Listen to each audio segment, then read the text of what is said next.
दोस्तों, हर महीने अमावस्या आती है, लेकिन मौनी अमावस्या की बात ही कुछ और है। माघ महीने की ये अमावस्या तो खास मानी जाती है। इसे मगरिया अमावस्या भी कहते हैं। माघ महीना वैसे भी ऋषि मुनियों और साधु संतों का महीना माना जाता है, पूरा पवित्र, फलदायी और शुभ। अब इस दिन की खासियत समझ लो।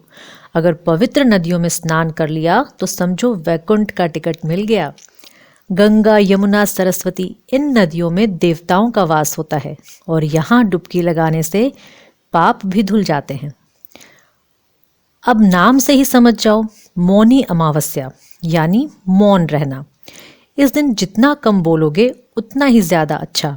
अगर पूरे दिन चुप नहीं रह सकते तो सिर्फ सुबह स्नान और पूजा तक मौन रह लो। लेकिन याद रखना, अगर मौन का संकल्प ले लिया और बोल दिए तो व्रत खंडित माना जाएगा। तो भले ही कामकाजी हो, थोड़ी देर का मौन रखना तो बनता है।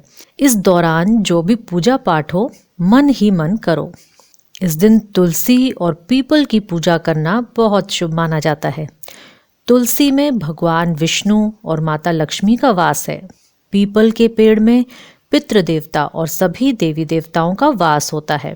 सुबह सूरज निकलने के बाद पीपल को जल चढ़ाओ। उसके 108 बार परिक्रमा करो, लेकिन ध्यान रखना, शाम को पीपल में सिर्फ दिया जलाना है, जल नहीं चढ़ाना। अब बात आती है स्नान और दान की। अगर नदी में स्नान नहीं कर सकते तो घर के पानी में गंगा जल और थोड़े से काले तिल डाल लो। तनाव हो या दुश्मनों से परेशान हो तो नहाने के पानी में हल्दी डाल लो।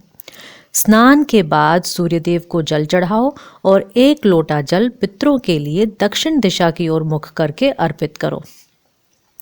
अब दान की बात करते हैं। तो जूते, चप्पल, तेल, तिल, चावल, सफ़ेद कपड़े या सफ़ेद चीज़ें जैसे दूध, दही, खीर का दान करो। जिनका चंद्रमा कमज़ोर हो उनके लिए चीज़ें दान करना बहुत शुभ है।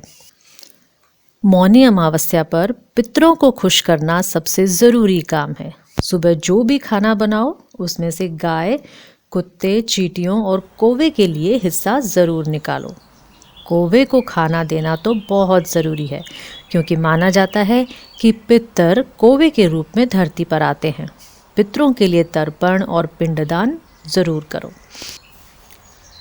शाम को घर के मुख्य दरवाजे पर एक दिया जलाना मत भूलना। उसका मुंह दक्षिण दिशा की ओर होना चाहिए।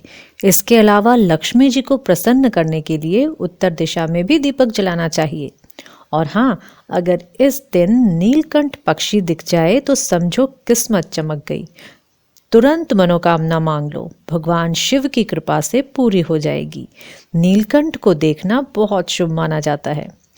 अब देखो, ये दिन सिर्फ पूजा पाठ और व्रत का नहीं है, बल्कि अपने पितरों का आशीर्वाद पाने और मन को शांत करने का मौका है। सुबह या शाम अमावस माता की कथा ज़रूर सुनो, और अगर कुछ दान कर रहे हो तो कोशिश करो कि सही व्यक्ति को दान दो। बस इतना याद रखो कि इस दिन सात्विक भोजन करो, बिना लहसुन प्याज का।